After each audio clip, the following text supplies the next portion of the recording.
Welcome everybody to Jester King Gaming. Today I'm going to be making a video on how to survive and thrive your first 7 days, all the way up through the Horde, and get a good setup. And right now we're playing on Alpha 16.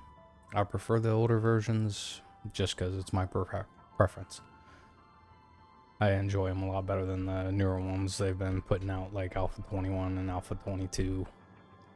Either way, let's jump right into it. So we're going to start a new game. I don't play on Nava's game. It's a pre-generated map, so it has a set pattern. Everything's in a specific location. So I like to do random gen. It changes up the world and randomizes what buildings are in there and what you can find in the world. Let's name this. You know what, we're gonna name it Thrive, because we're gonna thrive in this playthrough. And you got your standard options, and all these will be different depending on default settings and stuff like that. The way I like to play on my difficulty setting, I do warrior or higher, but starting out you can choose like scavenger or adventure to make it a little bit easier on you. These are all gonna stay defaults. Pretty much everything's gonna be default. I am gonna change this. This is the amount of time IRL that a 24-hour cycle in-game takes. So if it's at 60 minutes, 1 day in-game will take an hour IRL. But for these purposes, I'm gonna have it set for 30 minutes. Loot respawn time, I generally have it disabled. Drop on death, what you drop when you die. I do everything, which is general default settings anyways. 8 enemies is the default for the Blood Moon hordes. We'll leave that be, and I do like to put mark airdrops. It'll mark them on your HUD and your map so you don't lose them if you're in the middle of doing something. So that's it for the basic settings. You can play around with them and change it up depending on how you like it. If you want like a more Walking Dead type of feel where zombies are always walking, you can just change the zombie run to never run, and they'll walk during the night. On default, they run at night.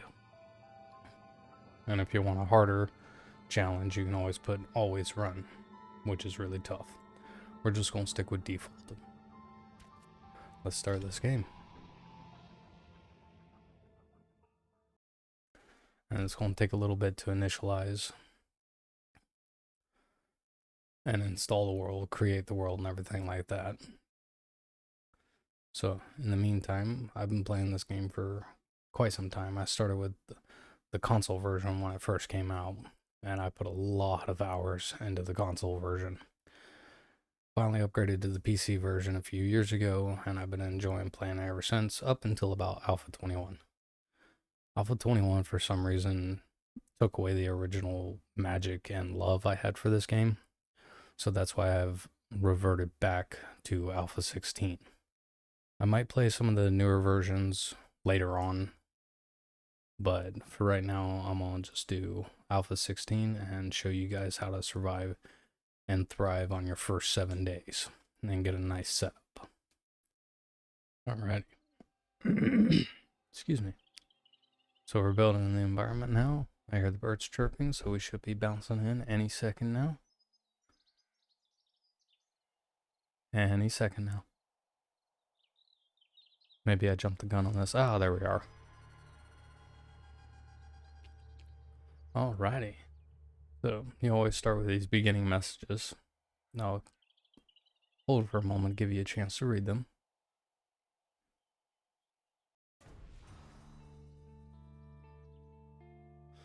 Alrighty. So we've got our basic quest that we need to do up in the top right corner.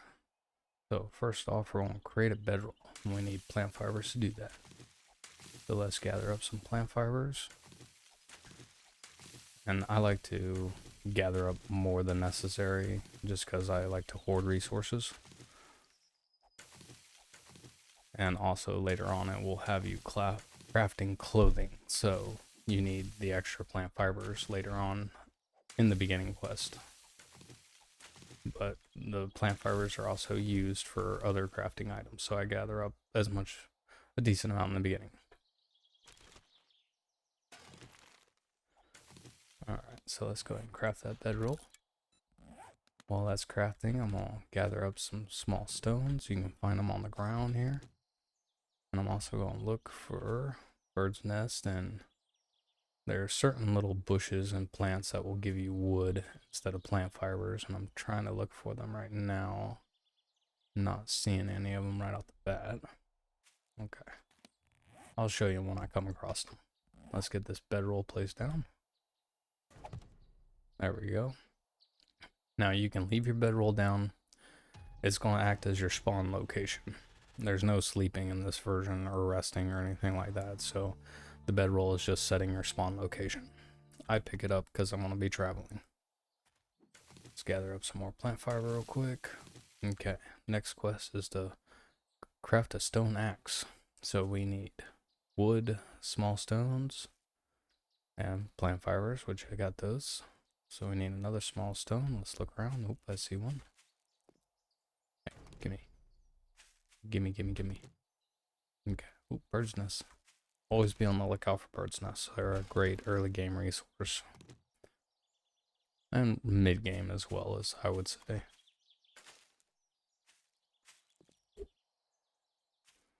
It looks like I'm not gonna get lucky with some of the bushes that give you wood, so I guess I'm just gonna have to yeah. Punch a tree. Minecraft style. So I'm gonna gather up some wood and I'll be back. Alright, so we got that. Now we can create our stone axe, which will make gathering resources a lot easier. There we go. So much easier than using your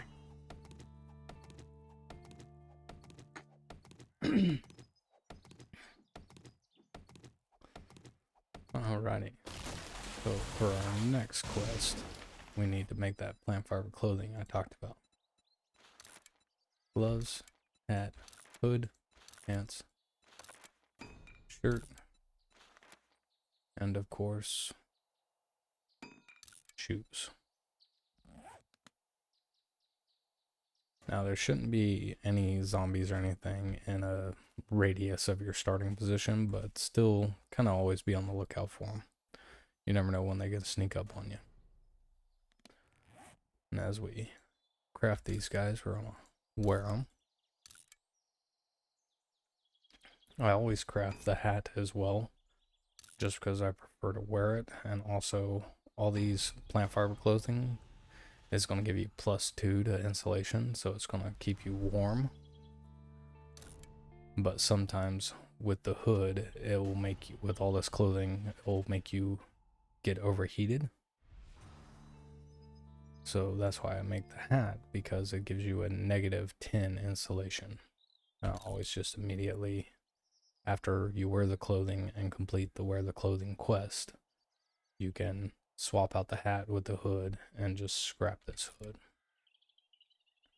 Alright, and our next quest is building a wood club. And there we are. I believe next excuse me. I believe next is going to be, yep, craft a bow and arrows. Craft up that bow. Craft what arrows we can. And I'll complete that quest. Let's go ahead and gather up some more resources while that's working.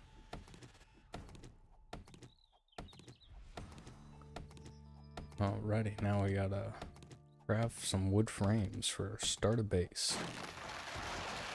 I'm just gonna take a moment and gather up some more resources. Craft up these wood frames. I generally craft a few wood frames in the beginning, just because they come in handy for getting out sticky situations and for protecting yourself at night sometimes. And we got a town in the distance there. That's pretty cool.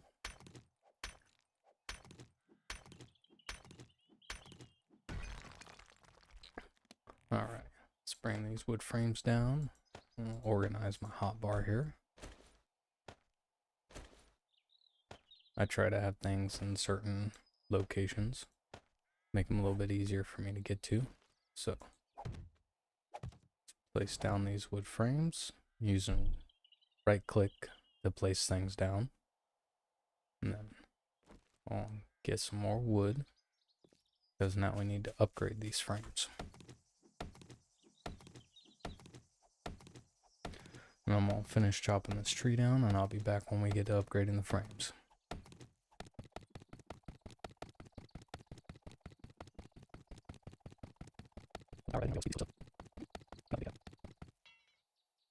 Alright, well, it looks like our stone axe is broken, so we're going to go ahead and scrap that guy. I generally always scrap the broken tools and weapons and stuff, because if you repair it, it costs resources and it lowers the quality level of them. So I'm going to scrap it. And I'm going to come over here and I'm going to go ahead and craft me a new one.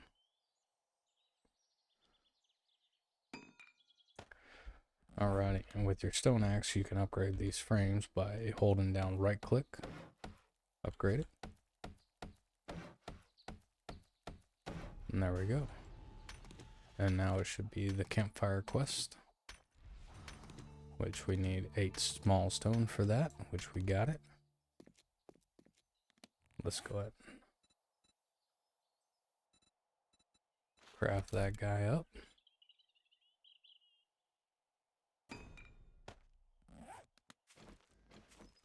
And go ahead and place it down. And now we have earned some skill points, and we can use those to put into different perks and stuff of that nature, and different skills to help upgrade our tools and our weapons and stamina and stuff of that nature. And now we have the locate the settlement, which is your trader. So it looks like mine's over in that direction. There'll be a small icon up on your HUD for the trader and which way you need to travel. And you can also go into your map, scroll out with the scroll wheel, and locate where the trader icon is. For me, it's right here. And generally what I like to do is I will place my own marker on the map, because once you get to the trader, that icon will disappear, and this will help make you aware where it's at. Oh, we got a zombie over there.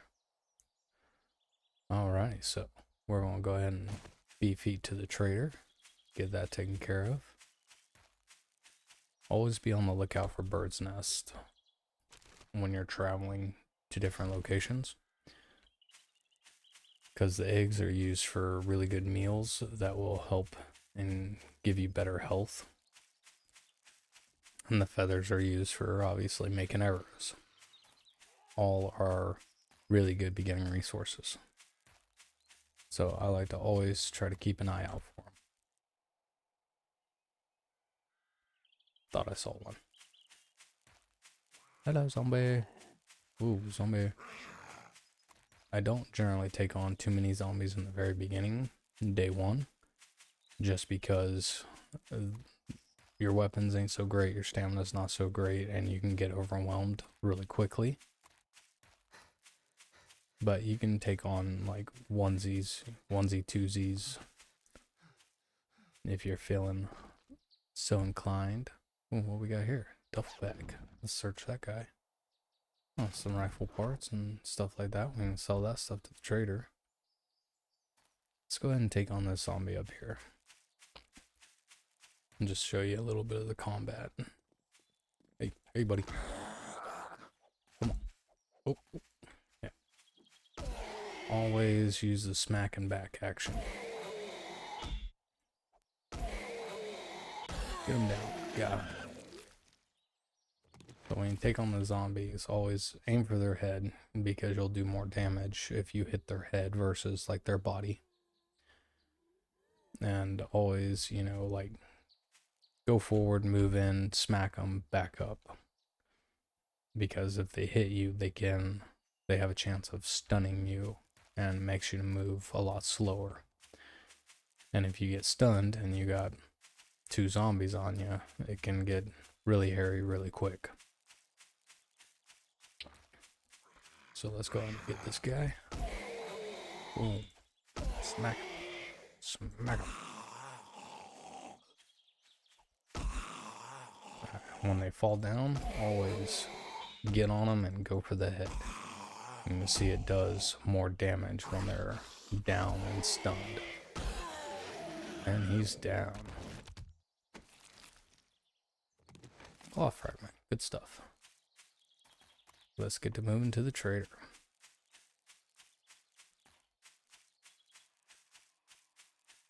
And we're not going to worry about that zombie for right now. We're just going to get to the trader.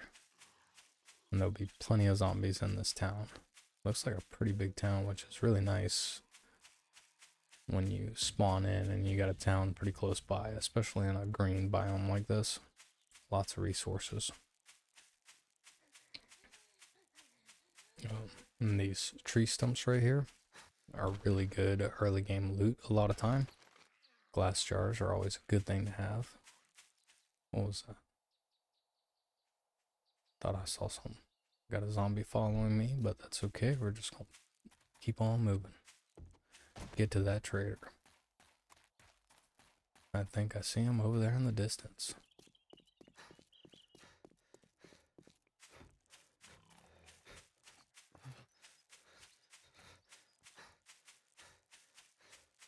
Alright. Another tree stump. Give that a search. Sell some of that stuff to the trader. Alrighty. I'm gonna make my way to the trader and keep an eye out for birds' nests along the way, and I'll see you guys at the trader.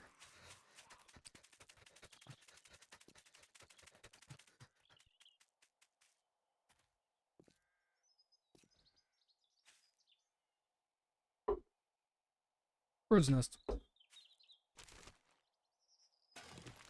Double bird's nest. Nice. It's always good. Ooh, triple bird's nest. Look at that.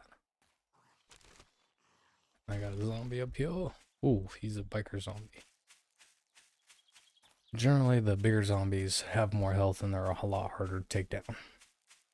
The biker zombie, the big bloated zombie, they can be a little bit of a pain to take down in the very beginning. So I generally pass them on by. You can outrun pretty much all the zombies during the day. Nighttime is a different story. Oh, look at that. He's right next to a desert biome, which is a really good biome. It's a very good biome. Now, the trader is a protected zone. So no matter what the zombies do, they can't get in here. Like if I hit this, see how it makes that ting noise? That's because it's protected and you can't destroy anything in here. You can loot it. And we're gonna loot these blueberries. We're gonna loot up this place real quick. I need to get it moving though. Time's ticking down. You want to be in a protected spot for nightfall when the zombies start running. And sometimes all these workstations like the chem station, workbench, forge, and cement mixer, sometimes they'll be operational, but a lot of times they're destroyed. But you can still loot them and get stuff from them. So let's give this place a quick loot real quick. Oh, see, like the cement mixer is operational, so I can actually use it. You want to keep an eye on your time while you're in the trader though, because he closes at 2200 and he will kick you out without warning. Oh, the forge is operational too. Good, good, good. So for nightfall, you have to find a different place to hang out, which I'll show you how we can do that. You can take over a POI or a house location like that, but sometimes that's difficult to do in the very beginning, depending on the location that you try to take over.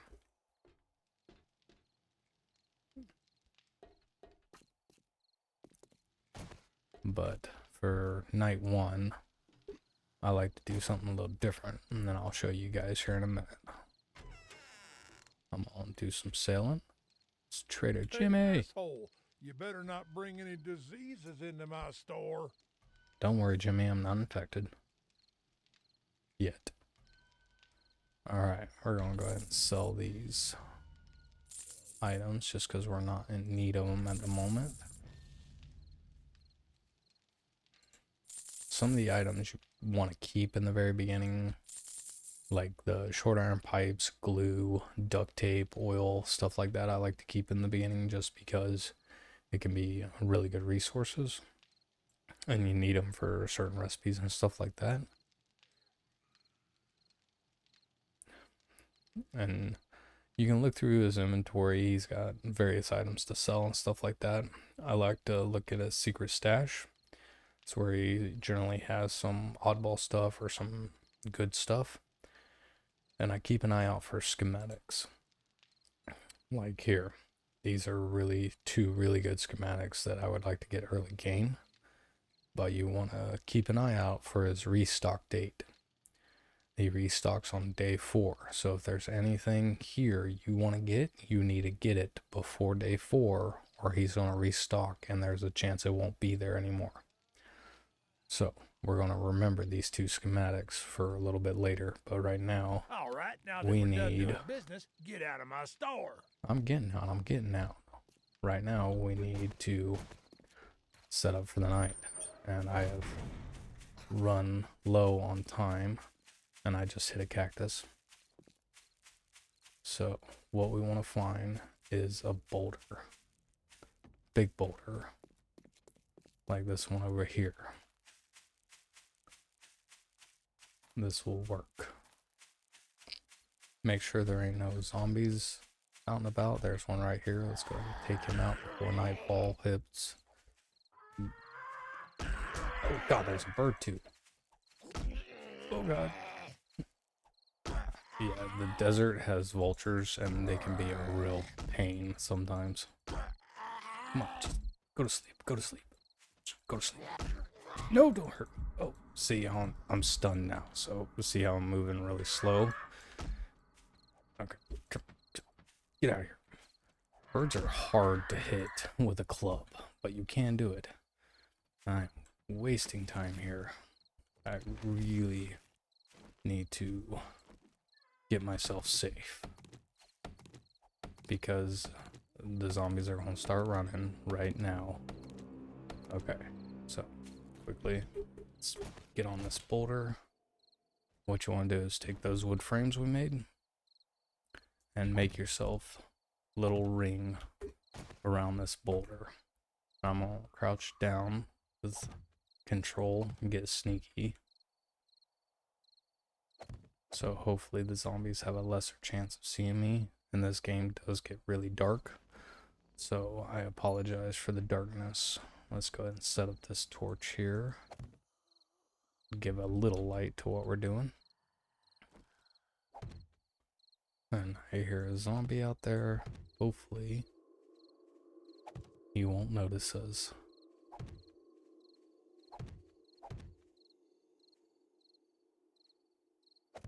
Oh, out of wood frames. Let's go ahead and make up some more. There we go. I don't need 50. Let's do 22. There we go. Okay. Oh, I'm hunted. Great. So. Alright. Need my bow real quick. Make some more arrows real fast. So. See how she's kind of stuck down there? So it helps to get on these boulders. So we're going to go ahead and take her out. Get your bow out and press R, and it will load in an arrow. And just take aim. And standard zombie rules apply. Aim for the head. Does way more damage. Bam. And she is down. You can tell she went down because I was hunted, and then when she made that noise and kind of flopped, I went undetected again. So that means that she's dead.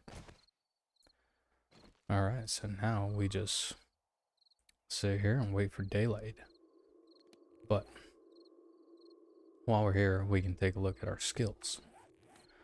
We got 10 skill points available, and you get more as you level up. And there are several things that you can put your points into. Weaponsmithing obviously is going to increase the quality of your weapons and make them more durable, and they'll hit harder and do more damage. Same thing with tools. Better level, better damage, better resource gathering, faster time crafting, stuff like that. The survivor is going to be for your food, and it's going to be help you gain better wellness. I'll go over wellness in just a moment. But with perking into survivor, putting points into it means you won't have to eat as much food and you'll stay full for longer. The camel is the opposite for your thirst and your hydration. Putting points into this will help you not get as thirsty as fast. Quick Crafter helps you craft everything faster. There's lots of different ones here. Some of them can only be unlocked by books, and some of them you have to level up before they'll unlock, like Splattergun right here. See how it requires shotguns level 20. And generally anything that is, say, 1 out of 100, like rifles right here, you can put points into it, but don't, because these are active skills that the more you do, the more they'll level up. So the more you use mining tools, the more your mining tools will level up. Same thing with like athletics and archery. The more you use your bow, the more your archery skills going to go up. The more you run around and do things, the more your athletics will go. But in the very beginning, these are the ones that I like to do. I like to do Sexual Tyrannosaurus because it increases your stamina regen, which in early game, stamina is a big thing. So we're going to put that in there. So now our stamina will regain a little bit faster. And day one, I like to do either weaponsmithing or toolsmithing. For this one, seeing as how I feel I'm going to need a little bit more combat versus resource gathering, I'm going to go ahead and buy some weaponsmithing.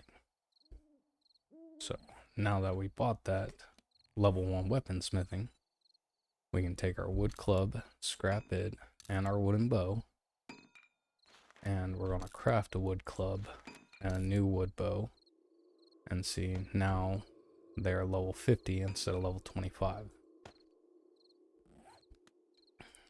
Yes, and this is night 1. Yeah, lots to do in this game. It's a really fun game. I've always referred to it as Minecraft for adults because you can do just about everything you can do in Minecraft, but it is just darker, scarier, and just all around fun. Love this game. So while we're waiting for the morning time, I'm gonna beat on this rock to gather up some stone. Might as well do something with the time, correct?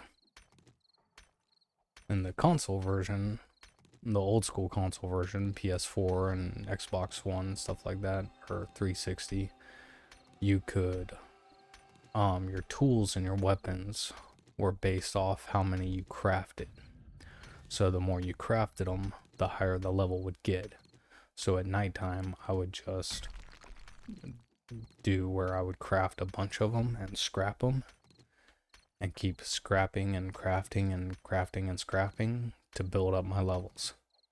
But on the Alpha 16 PC version, they don't have that. So the night times can get a little boring. But with that time, it's a good time to gather resources. And daytime comes at 0400 4 a.m., which is coming up here in a couple minutes. More like a couple seconds, but hey. So yeah, we're just waiting for daylight. Because at nighttime, the zombies run, and it is a lot more difficult to deal with running zombies than walking zombies. And I hear a zombie. Doesn't see me, I'm still undetected, but he's right there.